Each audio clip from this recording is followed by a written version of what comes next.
Back to the CoDaKrew podcast. Unfortunately, we have been a little bit busy as of recent, and we've missed a few more episodes than we would have liked. But I had to hop on an Afcon preview. It is in literally just about one day, and even though Swapno can't be here, I cannot miss this prediction video. Unfortunately, I can't find a bracket predictor to go through the entire tournament from group stage to finals, so I will not be predicting a winner or anything like that in this video. But instead, I'm going to be going through every group, giving a bit of a preview, and my predictions for how the standings of each group will go, as well as which third place teams are going to qualify for the knockouts. If you want to see more football coverage, or if you want to also hear about the Premier League and hear more about, the teams outside of the traditional giants, consider giving us a sub, consider liking the video, consider supporting us. Let's get started. So, Group A, Morocco, Mali, Zambia, and Comoros. Morocco obviously being the hosts, being a consensus top 2 or top 1 nation in Africa, they are the clear favorites to win the Afcon. They have an incredible squad, full of depth, very strong defense from Igard to midfielders like Amrabat, Alkanous, Sabari, Ben Segur, etc., etc., etc. Morocco are a team that, while also being able to overlap and play aggressively through guys like Ashraf Hakimi, they are also extremely defensively solid. We saw this at the 2022 World Cup. Even against some of the best midfields in the world, like Spain's and Portugal, Morocco was able to not just win by countering and turtling, but being aggressive and actually fighting against the midfields of those teams. We also saw that they did not concede a goal in that World Cup outside of the one own goal conceded against Canada until the semifinals of that tournament. Defensive solidity at a tournament like Afcon where you're the favorites is one of the most important things you can have, because that prevents you from getting, upsets against you in the group stages and crashing out early. It makes it a lot harder for an underdog team to knock you out early in the knockouts. So I think Morocco have really positioned themselves well to have a great shot at this tournament. Next up, we have Mali. They are obviously a very offensively loaded squad. They've got guys like Albi Latorre, Lassine Senayoko, Nene, and Doumbia. And they've got quite a solid midfield as well. He's Basuma, Mamadou Sangare. The physicality for them is going to be the biggest factor in that midfield. They've also got like a Cheek Ducore from Crystal Palace. If they can bully you, if they can struggle to let you create chances, if you are a team that is not very good at breaking down a low block, Mali are not a team you want to go up against. They can buckle down, they can be physical, and I think if there's any team that's going to take a result out of Morocco, it is easily going to be Mali in this group. Because I think Morocco, they can play very well on the wings. If they are going to score through, regular progression, vertical play, Mali, I think, can do a decent job, let's say, of defending against that. Next up, we have Zambia, and they have just been an absolute wreck over the last few months. They have just gotten a new manager in Moises Seone, and so far he's only taken charge of 2 games, which is already a huge red flag coming into a major tournament. And there's just no tactical identity within this Zambian national team. I don't really know what the game plan is, what the tactics are. It all feels a little bit too rushed, and maybe, I don't know too much about this guy, to be honest. Maybe he has a vision for the future for the Mali national team, but at least for Afcon 2025, wrong place, wrong time, I would say, for Zambia. And finally, we have Comoros. Comoros, I think, would be pretty defensively solid. They can get an upset if they're playing well, but they're not a very consistent team.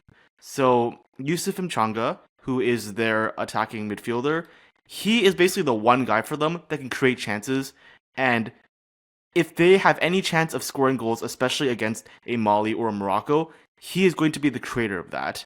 Comoros, in a way, is almost like a Palestine for Africa, if that makes sense. They can be very defensively solid, but not only creating chances, but finishing chances is potentially going to be a big issue for Comoros. So, I would say in this group, I think Morocco easily finished first. They're by far the best team. Again, one of the best teams in this tournament. I think Mali can also solidly finish second. They have the midfield physicality, the defensive solidity to not get tripped up by the counterattacking of either of the 2 other teams in this group. And between Zambia and Comoros, I'm actually going to go for Comoros to finish third over Zambia. Zambia, again, it's not that they don't have quality players, but I just haven't seen it come together, at least recently. The midfield is fine. They have Patsandaka, who, obviously, as a Leicester fan, I'm going to have to rate somewhat. But yeah, this team has just not been able to utilize its talent, and I don't believe that just magic, on a dime, Moses Sione is going to just figure it out at Afcon. So Comoros in third, Zambia in fourth. I do think Comoros could definitely struggle. If they don't play very well, they could get ransacked on goal differential by Morocco and Mali. I feel like they're probably going to have like a 3-0 or 4-0 defeat to one of those teams. I don't know who, but I just see them slipping up at some point. Now, if they get 3 points and their goal differential is not very good, which is my prediction, then they have a very strong danger of not being one of the 4 third place teams that qualify. I think, in my predictions, which I'm going to obviously continue through the rest of this video, I say 3 points in any capacity is enough. So if my predictions are exactly correct, Comoros will qualify for the round of 16. But if you do get 3 points and your goal differential is atrocious, that is obviously a big risk. All right, moving on to Group B, we have Egypt, South Africa, Angola, and Zimbabwe. I would say, first off, I think Zimbabwe do not have a prayer in this squad. They are also kind of like Comoros in a sense. They have a great midfield. They can create chances. Marshall Munetsi playing at Wolves. I know Wolves is having a terrible season in the Prem, but, we'll just put that aside real quick. This team, also like Comoros, they are unable to finish chances. So I think maybe if they're in a different group, they are a squad that could potentially steal a few points off of some teams and qualify that way. But I think Group B, to be honest, is just like too much of a 3-way powerhouse group. It's basically a group of death between Egypt, South Africa, and Angola. And I think Zimbabwe is just really going to struggle here. I don't see how they get a win against any of these teams. On to the big three of this group, though. First off, we have to talk about Egypt. We have talked about Mo Salah quite a bit recently on this podcast because of the Premier League. And I will have to stick to the thesis that I said, I think the last time I talked about him, which is whenever this guy gets into a hissy fit and creates an argument and causes drama, there is a lot of locker room tension within Liverpool, but he always manages to step up his game. And we saw that against Brighton. An early injury caused him to be subbed on. He wasn't able to score. He did miss some chances, but his dribbling was really good. His passing was really good. And I suspect that he will enter this Afcon with a point to prove. Not only with that Liverpool thing, but just with the fact that Egypt right now in their golden generation has not been able to win anything yet on a continental level. I really think Egypt needs this win. Needs to win this tournament. Also, along with Mo Salah, obviously Marmoush as well. And similarly to Salah, I don't think he's getting as much playing time as he would like at Manchester City. And other than that, their star striker, Mustafa Mohamed, obviously not as well known. The least well known of the front three, but this guy should still have respect put onto him. So very strong front three for Egypt. Very strong midfield as well. Guys like Ibrahim Adel, Zizo. But the biggest point where I think they could struggle is their fullbacks are a bit of a weakness. They are not very strong against pacey, counterattacking teams, which could be a bit of a problem in this group.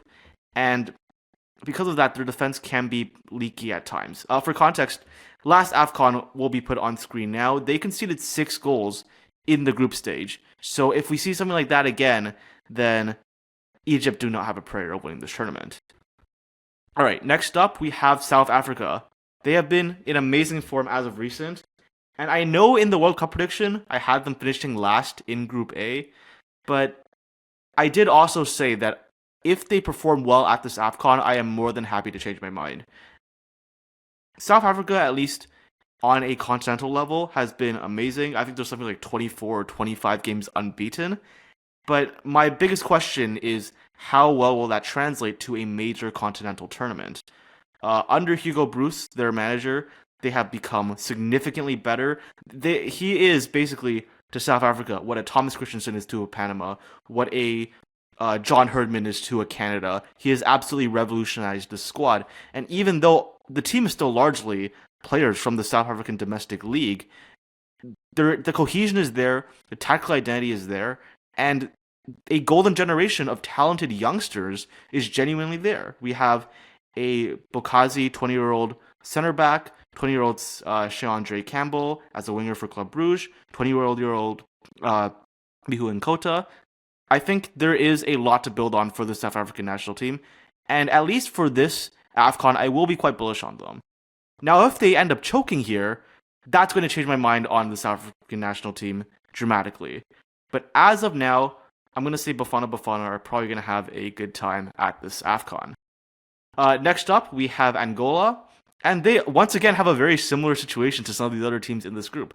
Very strong offense in Gelson Dala, Mambalulu, but the squad is aging, and similarly to Egypt, they lack pace, and I think they are a team that you can counterattack against. They also have pretty recent form over the last few matches, and they also did just get a new manager, which is going to be potentially a big question mark at this tournament. They are a team that's like pretty well known for buckling down, being defensive, and scraping through 0-0 draws, but I think we've seen that identity get eroded, at least in 2025, and even a little bit before that. So I think like there are some people out there that are putting Angola as a legitimate dark horse, and maybe I'm missing something, but I just don't see it personally. So I'm going to say South Africa. I've been bullish on them. I am willing to give them an opportunity to prove me wrong in the World Cup video, and I'm going to say that they upset Egypt here. South Africa, I think, have the defense to withstand Egypt's attack. I think they could definitely hurt Egypt in transition, and I still think they're going to finish first, but I still think Egypt, despite not winning this group, as I think is the goal, they're not going to struggle to qualify. They're still going to easily do better, I think, than a struggling Angola and a Zimbabwe side that is just not good enough. And so it's going to be, for me, Egypt in second, Angola in third, and Zimbabwe in fourth. That being said, I've said before, I think Angola can be a physical team. They can steal points. I'm going to say that they steal a point against either South Africa or Egypt. I don't know who. I think they steal a point against one of those two teams. But I also think they will struggle to break down Zimbabwe because Zimbabwe do genuinely have a solid midfield, have a solid defense. And so I think there's a chance that Angola drop like a 0-0 or a 1-1 stinker against Zimbabwe. They'll only end up with like 1 or 2 points. And even though they finish third, that will not be enough for Angola to qualify into the round of 16. I know among the people that are covering AFCON, this is maybe not a popular opinion, but I think Angola is not qualifying to the knockouts. All right, Group C, Nigeria, Tunisia, Uganda, and Tanzania. First off, with Nigeria, I feel like I have not talked about this team before on the channel. Maybe I have and I don't remember. But man, Nigeria is so down bad right now. They did not qualify for the World Cup, despite, let's be honest, frauding their way into the playoffs by having their matches against the worst team in their group cut off. And even though they have one of the best teams in Africa on paper, like Calvin Bassey, Alex Iwobi, Ndidi, Chukwueze, Osimhen, Lookman, Onuachu, I can keep going. Like, this Nigerian team is stacked. They should be one of the best teams in Africa. This generation so far, this golden generation on paper, has just never been able to translate. Victor Osimhen, to his credit, I think has been pretty consistent for Nigeria over the past few years, but a lot of these other guys are just not stepping up, and I don't believe that now that it's AFCON time, all of a sudden these guys are going to stop ghosting and start performing well for the national team. I also think they're probably going to be even more defensively vulnerable than they usually were, even more defensively vulnerable than they were in World Cup qualifiers, which was already way too defensively vulnerable, because Ola Aina, important fullback from Nottingham Forest, injured, Benjamin Franklin, injured as well, and William Troost Ekong, who used to be the captain of the Nigerian national team, has now retired. So 3 crucial defenders that Nigeria are missing, which I think, especially in transition, but also just in general, is going to make them a lot more vulnerable to counterattacks. Next up, we have Tunisia, and I'm just going to put it out there right now. I think Tunisia are the most underrated team in Africa as of right now. Now, people who follow African football will not be surprised by what I'm saying, But just to pull up a quick statistic here, World Cup qualifying, in the 10 games they played, how many goals do you think Tunisia conceded? In 10 games, the answer is 0. In 10 games, Tunisia scored, I think, 21 or 22 goals, did not concede a single one. They're incredibly defensively solid. They have an amazing goalkeeper in Ben Said as well. We also saw that in the Club World Cup, by the way. He, I think, made a huge last-minute penalty save against, I want to say, it was like LAFC or Seattle, one of the MLS sides. And they also have like a relatively solid creative midfield as well. Hannibal Mejbri, Ismail Garbi, and Ilyas Said. They are creative midfielders. They can break down like the low block sides, I think, that a lot of the African teams at this tournament are going to run with. And I think that does make this squad very adaptable as well. Again, like South Africa, I believe I had them last in the World Cup group. But to be fair to me, they have a very stacked World Cup group. They have the Netherlands, they have Japan, another very underrated team in international football. And I think they're going to either probably have Ukraine or Poland. So, yeah, that's going to be quite tough. But I did also say in that video, Tunisia are a very physically strong team that a lot of countries will struggle to break down with. And I think in this tournament, that is, again, I've said this before, I think that is one of the biggest advantages they can have at Afcon if you don't want to be knocked out early, if you don't want to be shocked. That being said, I know I said I'm not going to make an Afcon prediction, and I'm definitely not saying that Tunisia are going to win the Afcon. I think that would be a little bit premature. However, I have to say that defensive solidity, again, that is one of the most, like, that is how you win a tournament. That is how you get into, like, the later stages, and then once you're in the later stages, anything can happen, because they do have the talent. You also have to consider the fact that, obviously, Tunisia being very close to the host nation of Morocco, being a fellow Arab nation, against a lot of the other teams at this tournament, they're essentially going to be playing at home. So that, I think we should not be discounting the advantage there as well. So, I'm not saying Tunisia is going to win the tournament. I think I've basically spilled that I think they're going to win this group. But for me, they are absolutely a strong contender. Next up, we have Uganda, who I think are probably one of the most fun teams in the continent, just in general. Very vertical, very fast-paced, counter-attacking squad. Sorry to continue making, comparisons to other continents, but they are like the Jordan, I would say, of African football. Counter-attacking, extremely vertical, and their attack is going to be reliant on one guy in particular. Alan Okello can play all three positions up front, and if he is having a good day, if he can dribble past players, if he is the leader of a successful counter-attacking squad, Uganda can steal points off of basically anybody. They've also got Rogers Mato on the left. I think if you are a team that struggles with dealing with counterattacks, if you're not a very pacey team, if you're an aging team, if you're a team that, let's say may or may not be missing 3 key defensive players, foreshadowing much, you might struggle a little bit against Uganda. Finally, we have Tanzania, and I'm sorry, they're easily one of the worst teams at this tournament. They are extremely down bad. Their defense is bad. Their offense is bad. They sucked during World Cup qualifiers, and they just don't really have a lot going for them. Maybe they can prove me wrong, but I just don't see anything for this Tanzanian squad. To win the group, I think Tunisia are pretty much perfectly positioned. They are simply a better squad cohesively as a unit than Nigeria right now.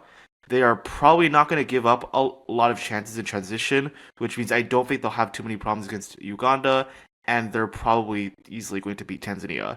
And then the battle for second, I think, is the big question mark, because I think Nigeria and Uganda should do relatively well against Tanzania, but I think against each other, that is going to be a big question mark. Nigeria on paper should be much better, but Uganda are, tactically speaking, basically perfectly matched up against them because they are very strong on the counterattack. They can buckle down and force Nigeria to play to them, which Nigeria often struggle with. And the way I see it, I think this is going to be a draw. I'm going to say this match ends in a draw, and both teams therefore end up with 4 points. Both teams qualify in third either way. So because of that, just for fun, I think I'm gonna crap on Nigeria a little bit more. I'm gonna say Uganda finished in second, Nigeria in third with 4 points. They still qualify to the knockouts, and yeah, Tanzania I don't think have a prayer. Okay, moving on to Group D, we have Senegal, DR Congo, Benin, and Botswana. Starting off with Senegal, they are the other, like as I mentioned at the beginning, favorite of the Afcon. They are the other nation that is considered arguably the best in the continent, along with Morocco, and they're a very stacked squad like Morocco. You have still Koulibaly as their captain on the defense, as well as El Doif, and we have Sar, a stacked midfield in Lamine Kamara, Idrissa Gueye, Habib Diarra, Papa Matar, and a terrifying offense with guys like Sadio Mane, Ismail Assar, Ilman Ndiaye, Nicholas Jackson, Ibrahim Mbaye. Very, very solid roster, and I think they really need this as well because they haven't won a major tournament uh, in this decade. They would like to probably get a huge statement performance ahead of the World Cup. That would be a massive morale booster for the squad. And I think that they'll be looking at not just this group, but the entire tournament and seeing a big opportunity here. And part of that reason is because very recently, the other team in this group who probably has a decent chance of winning it is DR Congo, a team that Senegal recently beat in World Cup qualifiers. DR Congo, on the other hand, are also entering the AFCON on a pretty good high note because they just, slapped Nigeria out of World Cup qualifiers and are now probably going to qualify, assuming that they don't somehow choke against the ultimate international ball chokers in Jamaica. And they also have a very solid roster. You have Arthur Masakau, Axel Tonzebe, and Noah Sadiki, so defensive solidity there. Aaron Wan-Bissaka is a guy that can get you progression overloads, but the main issue for this DR Congo side is their finishing. You don't really have many great attackers, and even beyond that, their best offensive player by far, Yohan Wissa, is still out with an injury. So I think they're going to struggle to create chances. However, in tournament football, in knockout football, because of how adaptive this squad is, because of their dynamicism and their defensive solidity, I do think they have a good chance of making a deep run. Then we have Benin, and I don't think they should be underestimated either. They were pretty close to getting a playoff spot. They were only knocked out of the playoffs by some fraudulent actions by the Nigerian FA, and I think they have a point to prove now, given that they were probably, in my opinion at least, unfairly knocked out of World Cup contention. They basically play exactly how you would expect a scrappy underdog team to play in international football, which is defensive and counterattacking. I say this about a lot of the teams at this tournament, but that is just the case. They're going to try to get the ball up to their star striker, Steve Mounié, and it's a very simple strategy.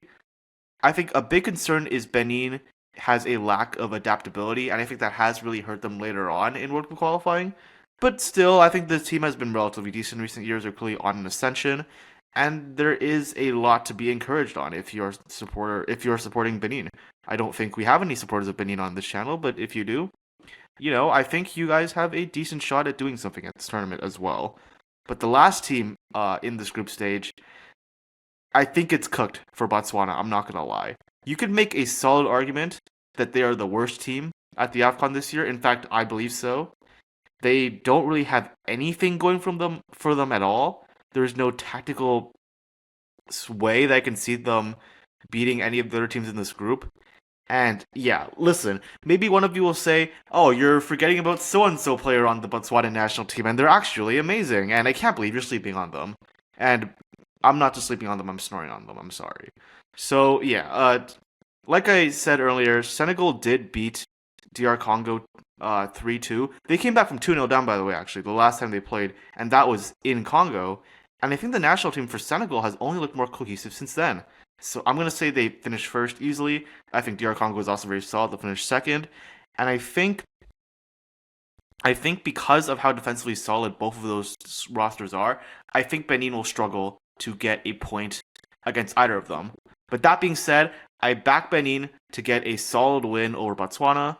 I think they'll have fairly decent goal differential because I don't see them conceding like I don't see them losing a 3-0 or a 4-0 to either Senegal or DR Congo. So, yeah, 3 points, a okay goal differential. I think that should be enough for Benin to qualify for the round of 16 as well.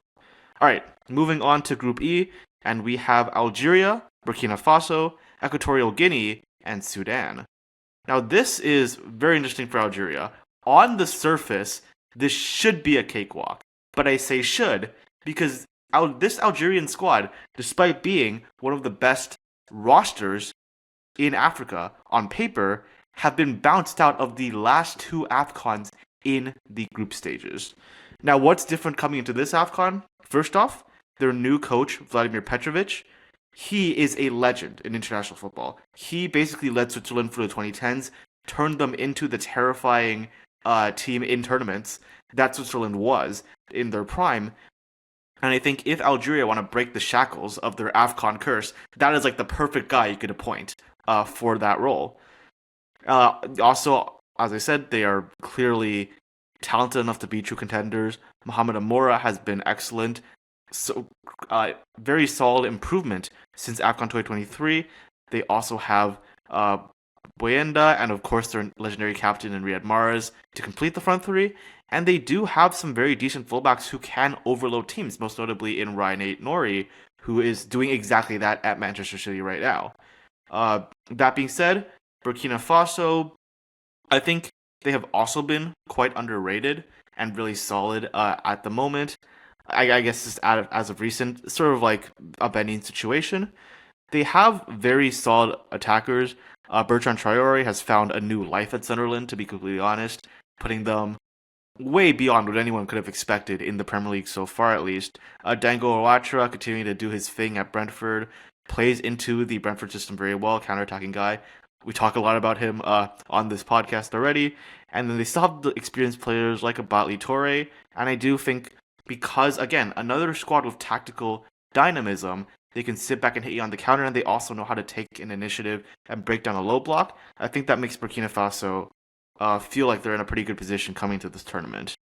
But then, on the third team, if we're looking at previous AFCON performances, Equatorial Guinea should always be a boogeyman team, because they have always found a way to perform well at the last few AFCONs, but at least on the surface, this Equatorial Guinean squad just feels straight up dysfunctional. There have been times where the protests between the players and the FA and the coaches and etc. have leaked out way beyond control. And even at one point, their captain, Emilio Insue, who, for those who don't remember, was the top goal scorer at the last AFCON, was dropped from the national team. He is going to be back for this tournament, but I think that just goes to show you this team is not mentally in a great state right now. Also, contributing to that is the fact that they don't really have a clear tactical identity. Many of these internal issues, I mean, I could go on and on about them, but just for the sake of time, a lot of them have either just been papered over or like completely unresolved or ignored. And yeah, I think that is going to be a big issue for this squad. Also, their new coach, Joan Mika, is someone that I know absolutely nothing about. It seems that nobody online knows anything about him either. Like even on SofaScore, yeah, we can put it up here right now. His profile picture is just like the default character. So apparently, SofaScore doesn't even know what he looks like. So I think that tells you everything you need to know. Finally, we have Sudan. And if Equatorial Guinea thought they were in a good spot coming into this group, well, Sudan are in an even worse situation because they have been absolutely atrocious as of recent. They're extremely defensively vulnerable, which used to be their one strength, by the way. They're not seeing a whole lot of counterattacking threat, which is like the strategy that this continent uses if you are an underdog. And so, yeah, I just don't see how they're going to be able to do anything in this group. So that being said, I think this is Algeria's bounce back.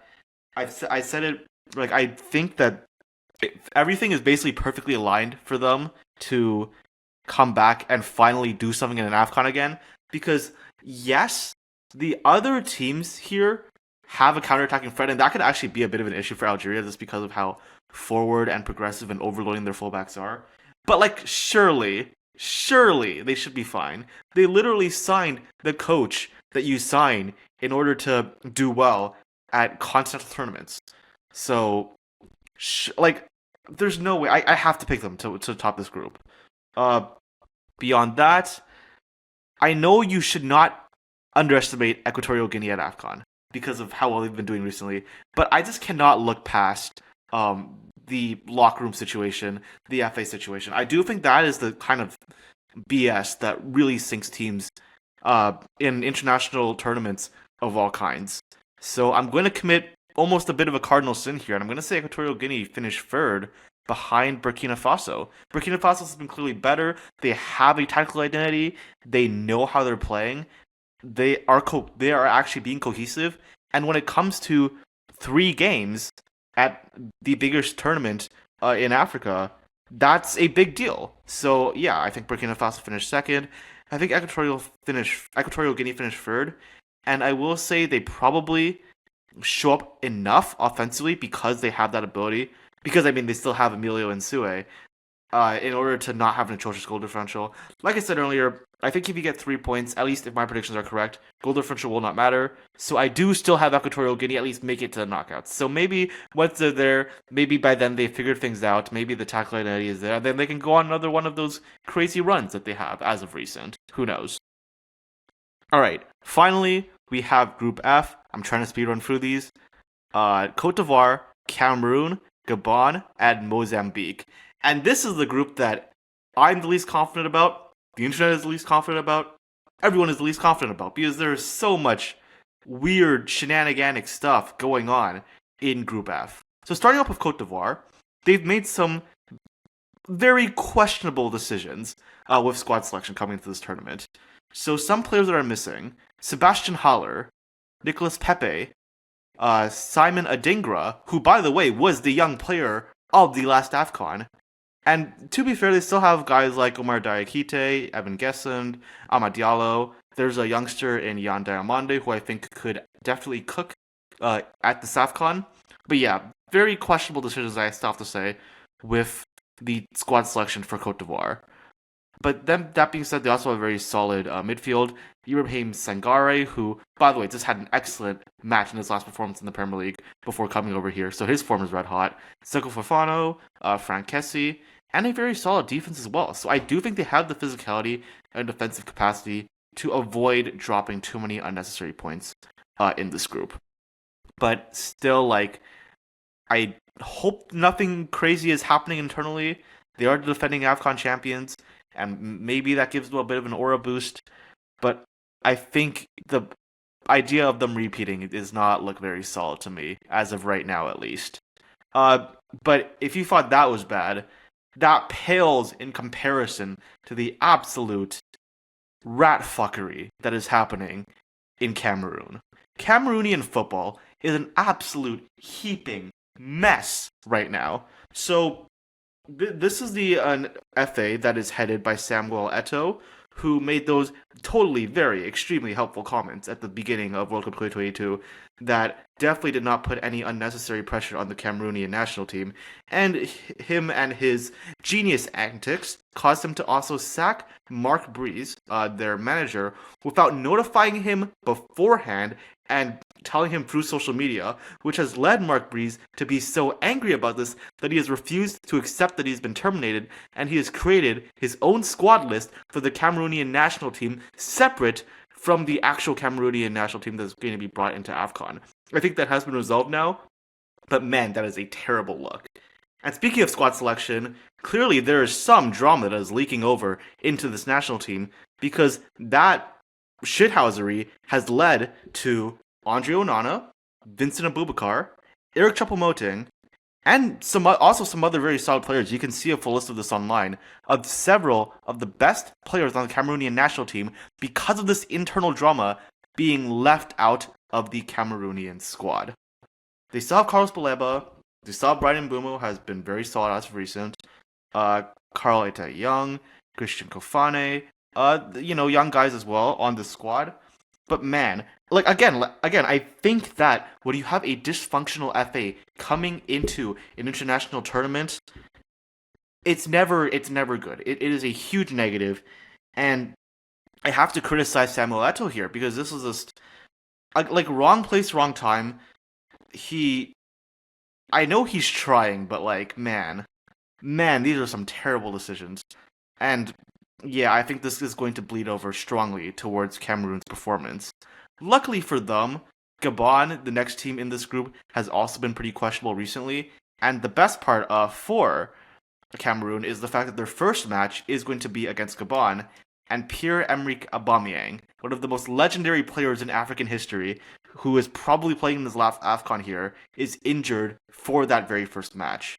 Now, Aubameyang is obviously like the guy for Gabon, not just defensively, but for the team as a whole. And him and Dennis Bougana are one of the deadliest attacking duos in the continent. The bigger issue for Gabon right now is creating chances and getting the ball to their forwards. And I think that is a bigger issue in World qualifiers and other matches. But generally speaking, I have the belief that when you have international footballers, when you have international superstars who generally do perform for your national team, they'll just figure out a way.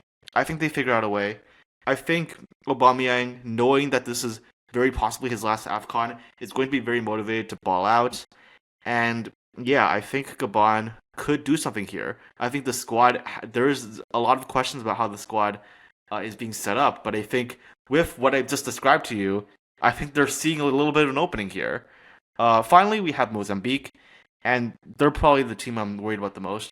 Nothing like Gabon, nothing crazy is happening. I mean, Gabon are suffering with the Aubameyang situation, but at least they didn't inflict that upon themselves, and neither has Mozambique.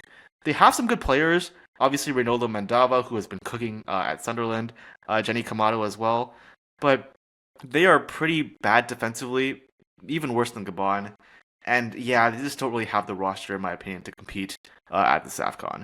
So this group, honestly, it's so scuffed. I just don't really know how to predict it. Anything can happen here. I'm still going to say Cote d'Ivoire do win it because... Okay, Mozambique, I'm sorry, you're still finishing fourth in my opinion. Maybe you can get a few points off of this because of how scuffed it is. I think you need to get a win to finish top three, and I just don't see it happening for them. But within the three, yeah, I think Cote d'Ivoire is probably in the best position here because everybody is really suffering a little bit.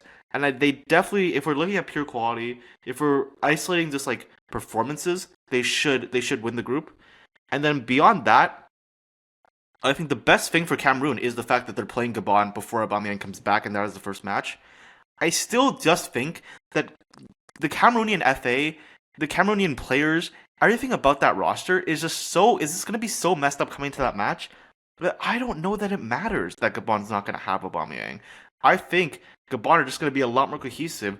They're not going to have this bullshit weighing on their minds, and I think they're going to be able to win or at least get a draw in that game. And quite honestly, I still have Gabon finishing second over Cameroon. And the craziest part about this is Cameroon has actually done very well at recent AFCONs, but when you enter a tournament with such chaos, you cannot do well. And that is my thesis, and I believe that because of that, again, anything can happen. This is a basically impossible group to predict.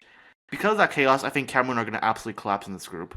I think they finish either third or fourth, and they will not win a single game. I'm going to say Cameroon in third. I'm going to say Mozambique in fourth. But crazy as it is to say this, given the quality on that roster, at least given the quality that the roster should have if you actually play your best players, yeah, I don't think Cameroon make it to the knockouts. So yeah, that is my AFCON group stage predictions. Knowing how this tournament has gone recently, I'm glad I'm only doing group stage because the further you go into the knockouts, the more scuffed it is, and you think you know what's going to happen, and you end up getting Nigeria vs Cote d'Ivoire in the finals. So let's not go there yet. I'm going to wait and see what happens in these group stages. We might do some update videos as the group stage is going on, depending on scheduling, because also we're trying to cover the Prem at the same time. So we'll see what happens with that. But certainly once we enter the knockouts, I'm going to, hopefully with Swapnil as well, do a full knockout prediction video. We'll keep covering the tournament as it goes on. And obviously we will be keeping a close watch and updating our World Cup predictions accordingly. So that's it for the video. Once again, if you enjoyed it, if you learned something, like, subscribe, follow, help us out in the algorithm, and see ya.